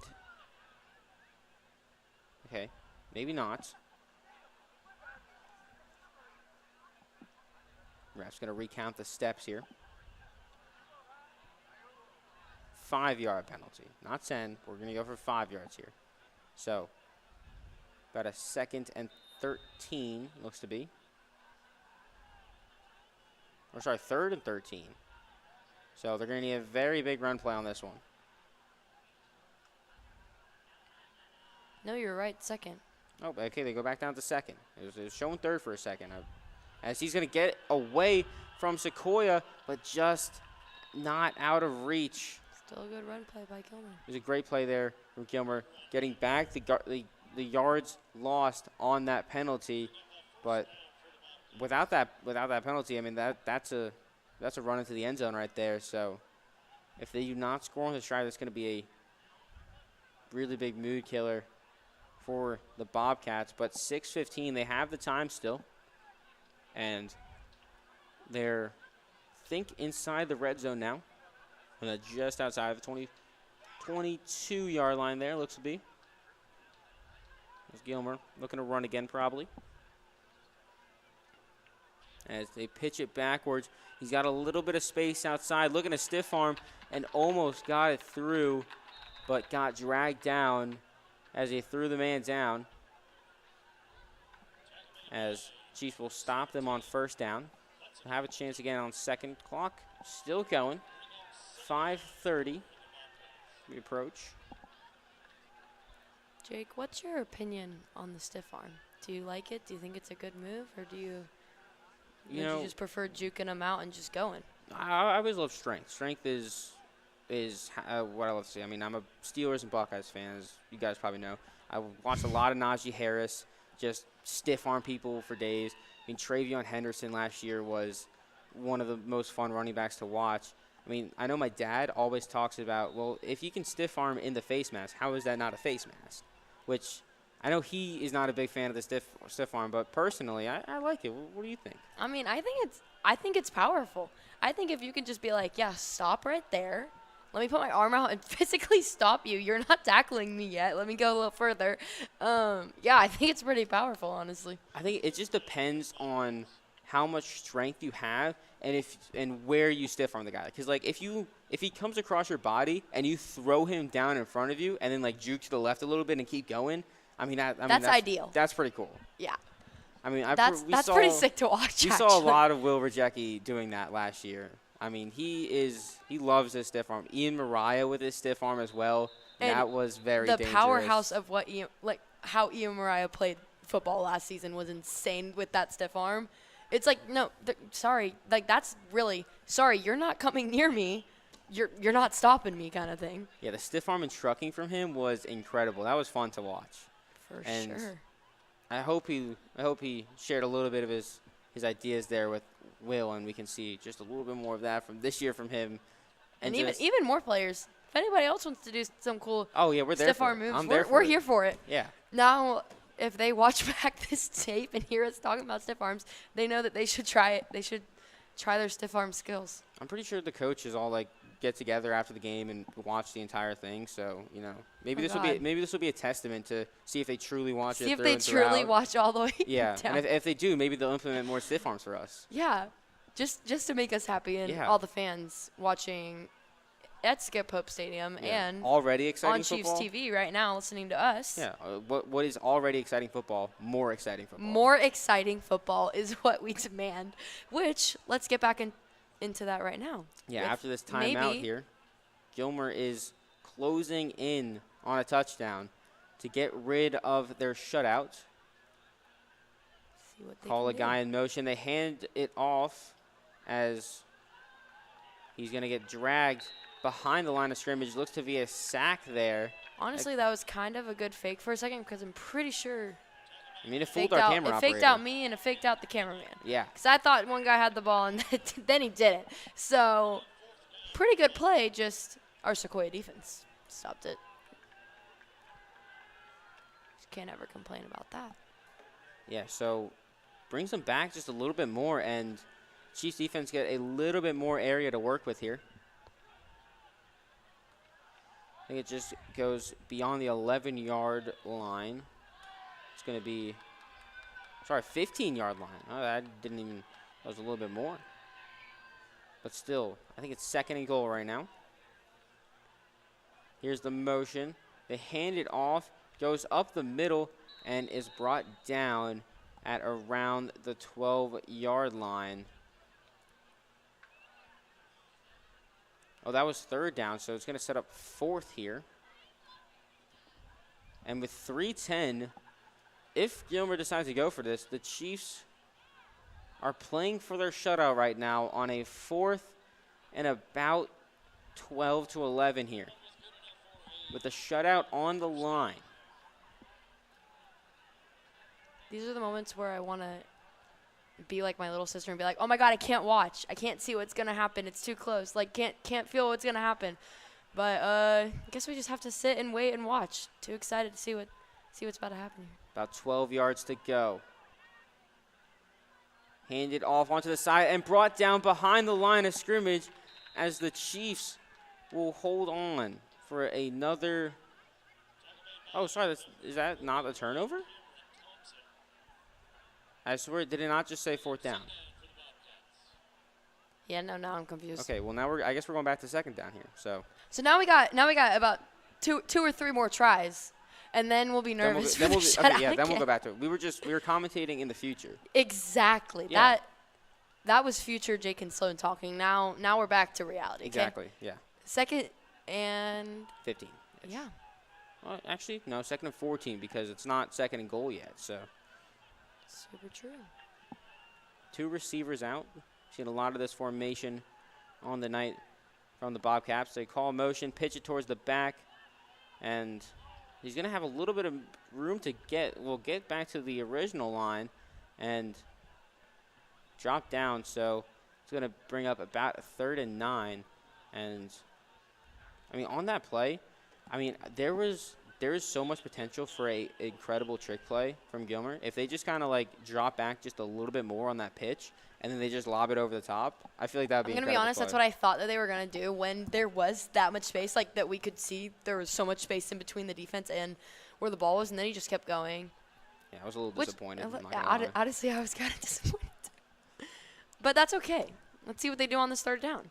3rd and 10 here. 1 minute left in the 2025 fall scrimmage. Handed off. Will go up the middle once again. Still up. And now he is drawn backwards and Will they say he stopped motion there? Looks like they will. So it's going to be a 4th and about 5 here with 30 seconds left on the clock. Now it's 4th and 5. I feel like they have to go for the touchdown here just because of how close the first down line is to the end zone. Like, there's just it's a very small chance that you're going to get tackled in that 2-yard place. 10 seconds here. What could be the last play of the game. Handed off. Does he get into the end zone? Yes, he does. And Gilmer, on the last play of the game, grab a touchdown and get rid of their shutout. So they'll finish 36-6 as we close out the 2025 fall scrimmage game. And what a game that was from both sides of the ball. For sure. I mean, up 30 points is exactly what you want to see for the Sequoyah offense and defense. I mean, we're really excited to see how this year is going to go. Yeah, I mean, this offense had an incredible game today. Even the defense, I mean, both sides were phenomenal. I mean, we saw the starters do pretty much exactly what they were supposed to do. They shut out in the first half, and they put up 24 points, 3 touchdowns, 1 field goal. And then they came in the second half, and the backups did the exact same thing, but they gave up 1 touchdown with 4 seconds left in the game. Yeah, I'm really excited to see how this Sequoyah season's going to go this year. Thank you so much for tuning in. And, yeah, that's it from us. Thank you guys for watching. Make sure you subscribe to Chiefs TV. We'll be back here, I think, in 2 weeks for the first official game of the regular